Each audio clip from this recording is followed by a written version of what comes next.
வணக்கம். நான் சிஏ லோகநாதனார், பட்டய கணக்காளர். இந்த வீடியோ பட்டய கணக்காளர்கள் 60 டேக்ஸ் ஆடிட் மேலே பண்ண முடியாதுன்ற அந்த ரீசன்ட் சுப்ரீம் கோர்ட் வெள்ளிக்கிழமை வந்த சுப்ரீம் கோர்ட் ஆர்டரை பேஸ் பண்ணி இந்த வீடியோவை போடுறேன்.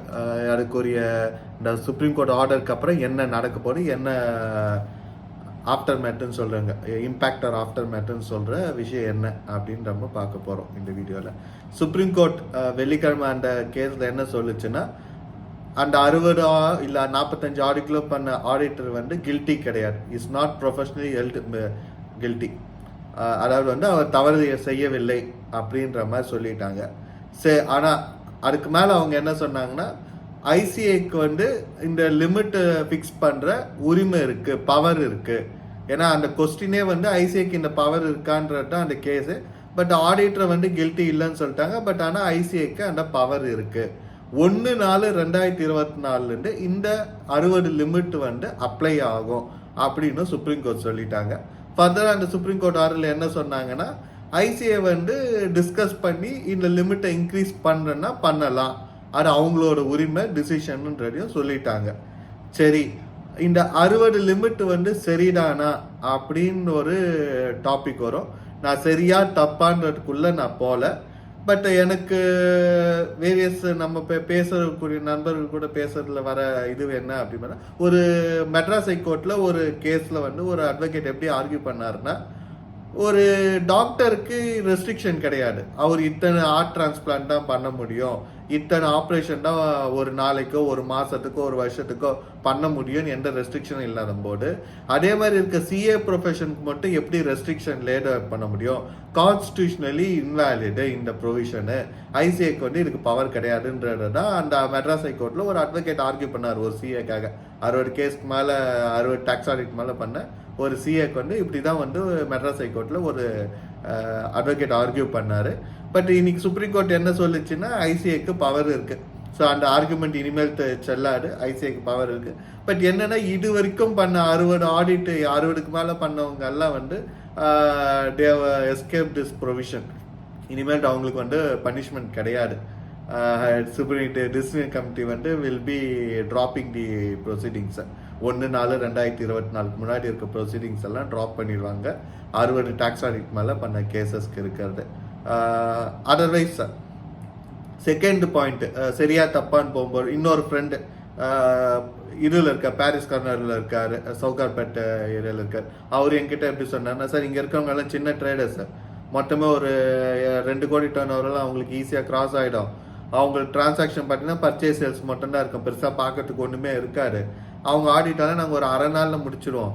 எங்களை பார்த்தீங்கன்னா எங்களுக்கு 60 ஆடிட்டே கம்மி சார், ஒரு 100 ஆடிட் இருந்தால் கூட பரவாயில்ல அப்படின்ற மாதிரி அவர் சொன்னார் அப்போ என்கிட்ட பேசும்போது லாஸ்ட் இயர்.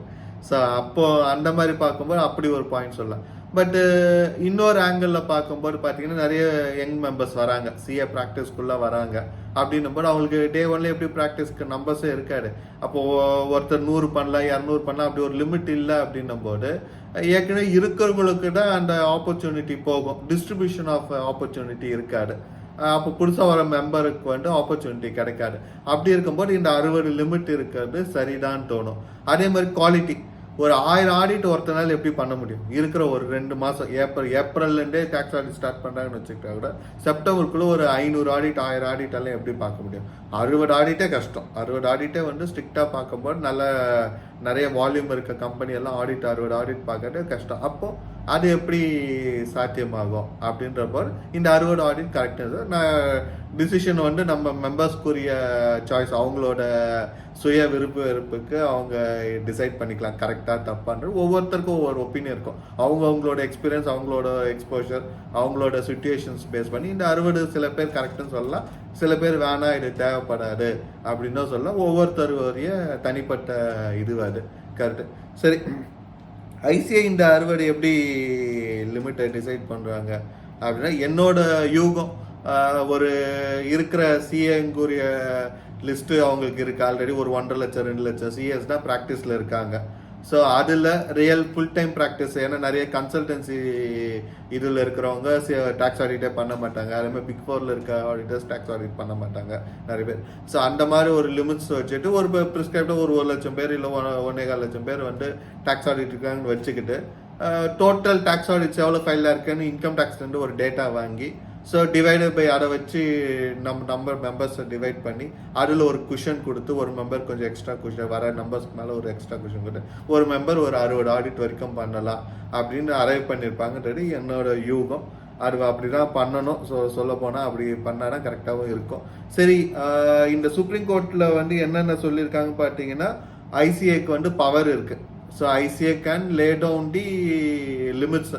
இந்த மாதிரி லிமிட்ஸ் லே டவுன் பண்ணுறது கண்டிஷன் இருக்குது. ஏன்னா நிறைய ஒரு போன வாரத்தில் இந்த பியர் ரிவ்யூ பற்றி ஒரு நண்பர் கேட்கும்போது சொன்னேன், நல்ல வேலை இன்னும் இந்த பியர் ரிவ்யூ வந்து யாரும் கோர்ட்டுக்கு போயிட்டு வந்து ஐசிஐக்கு இந்த பியர் ரிவ்யூ பண்ணுறதுக்கே பவர் கிடையாதுன்னு யாரும் கேட்கல அப்படின்னு சொல்லியிருந்தேன். இதுலேருந்து என்ன இதுன்னா, ICI can lay down how to regulate ப்ரொஃபஷன்றதுல ஐசிஐக்கு பவர் இருக்குது அப்படின்றது வந்து சுப்ரீம் கோர்ட் வந்து ரீட்ரேட் பண்ணியிருக்காங்க. இந்த மாதிரி லிமிட்ஸ் எல்லாம் லே பண்ணுறதுக்கு ஐசிஐக்கு பவர் இருக்குன்னு சொல்லிட்டாங்க. அதே மாதிரி 60 ஆடிட் லிமிட் வந்து 1/4/2024 கம்பல்சரி. ஸோ ஆட்டோமேட்டிக்காக வந்து இனிமேல் வந்து ட்ராக் வச்சுட்டு இது பண்ணுவாங்க. 300 ஆடிட்டு 10,000 ஆடிட் எல்லாம் சில பேர் பண்ணாங்க, எப்படி பண்ணாங்கன்னு தெரியல. ஸோ தட் இஸ் த என்ன கேட்டீங்க அப்படின்னா, இந்த 60 ஆடிட் லிமிட் வந்து உங்கள் சிக்னேச்சரை விற்காதீங்க. நீங்கள் நல்லா ஸ்ட்ரிக்டாக ஆடிட் பார்த்து இது பண்ணும்போது பண்ண முடியும், என்னால் 100 பண்ண முடியும், ஆனால் நான் ஸ்ட்ரிக்டாக நல்லா ஆடிட் பார்த்து தான் பண்ணுவேன் அப்படின்னா பிரச்சனை கிடையாது. பட் ஆனால் வந்து ஏதோ ஒரு தேவையோட இதுவில் நான் ப்ரொஃபஷனல்ஸ்க்கு வந்து ஒரு இதுவில் வந்து உங்களோட சிக்னேச்சரை வித்துடாதீங்க. அந்த பட்ஜெட்டில் வந்து அது வந்து பொதுவாக அந்த ஒரு ப்ரொஃபஷனுக்கு இருக்க அந்த ஒரு இதுவை வந்து அது பாதிச்சிடும். அதனால் வந்து உங்கள் சிக்னேச்சர் விற்காம இல்லை என்னால் 100 ஆடிட் பார்க்க முடியும் அப்படின்னா டச் டிஃபரன்ஸ் சொல்லி. பட் 60 ஆடிட்டே வந்து எனக்கு சிக்னேச்சர் விட்டு தான் வருதுன்னா, இல்லை நான் 300 ஆடிட்டு 1000 ஆடிட்டு 10,000 ஆடிட் எல்லாம் கண்டிப்பாக யாருனாலையும் பண்ண முடியாது. ஸோ அந்த இடத்துல வந்து நான் வந்து 60 ஆடிட் வந்து கரெக்டுன்னு தான் சொல்லுவேன். ஏன்னா வந்து நம்ம சிக்னேச்சரை நம்ம விற்கக்கூடாது, அது ரொம்ப முக்கியம். ஃபெலோ ப்ரொஃபஷனல்ஸை அதை அஃபெக்ட் பண்ணும், அதையும் பார்த்துக்கணும். என்னோட இது சரி, சுப்ரீம் கோர்ட் என்ன சொல்லிட்டாங்க, ஐசிஐ லிமிட் இன்க்ரீஸ் பண்ணுவாங்கன்னா, என்னோட அந்த கேஸ்லேயே சுப்ரீம் கோர்ட் என்ன சொல்லியிருக்காங்கன்னா, 60 ஆடிட் நீங்கள் வந்து இன்க்ரீஸ் பண்ணலாமா நீங்கள் டிசைட் பண்ணிக்கோங்க அப்படின்ற சொல்லியிருக்காங்க. என்னோட ஒப்பீனியன் ஐசிஐ இப்போதைக்கு இன்க்ரீஸ் பண்ண மாட்டாங்க. ஏன்னா 10 கோடி வரைக்கும் கேஷ் டிரான்சாக்ஷன் இல்லாமல் பண்ணாலும் டேக்ஸ் ஆடிட் வராது. சரி, அப்படி கேஷ் டிரான்சாக்ஷன் பண்ணிட்டாங்கன்னா அது டேக்ஸ் ஆடிட்டில் வரும், பட் லிமிட்டில் கவுண்ட் ஆகும், 60 லிமிட்டில் கவுண்ட் ஆகும். சரி, இப்போ 2 crores வரைக்கும் இருக்கிறவங்க 44 ADA 44 ADயில் போவாங்க, 8% இல்லை 6% ப்ராஃபிட் காமிக்கிறாங்க அப்படின்னா அதுக்கு காமிக்காதவங்களுக்கு வந்து டேக்ஸ் ஆடிட் வரும். பட் அந்த டேக்ஸ் ஆடிட் வந்து இந்த 60 லிமிட்டில் வராது. ஸோ அந்த ரீசன்னால இதெல்லாம் இருக்கிறனால நம்பர் ஆஃப் ஆடிட்ஸ் இன்க்ரீஸ் ஆக போகிறதில்ல. ஸோ ஆட்டோமேட்டிக்காக இந்த லிமிட்டை வந்து ஐசிஐ இன்க்ரீஸ் பண்ணுவாங்கன்னு நான் நினைக்கல. இப்போதைக்கு இன்க்ரீஸ் பண்ண மாட்டாங்கன்றது தான் என்னோட ஒப்பீனியனு.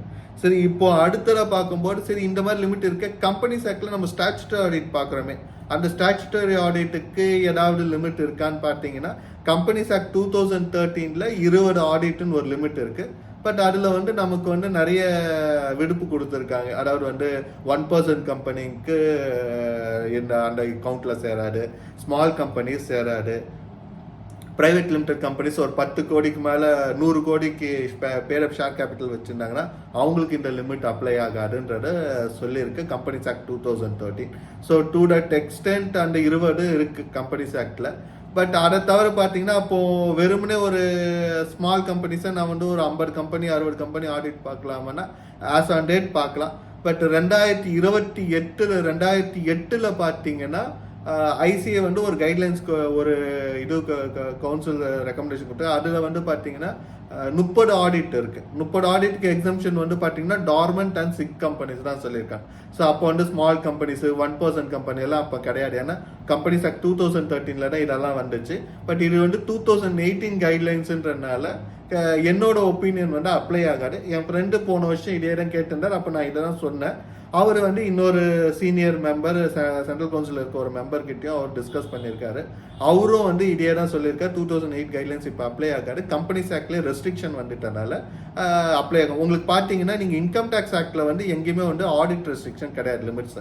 பட் கம்பெனிஸ் ஆக்டில் வந்து ஸ்பெசிஃபிக்காக ரெஸ்ட்ரிக்ஷன் இருக்கு. So statute will over right. Statute ஒரு லிமிட் ட்ரேட் பண்ணால் அது கண்டிப்பாக அப்ளை ஆகும்.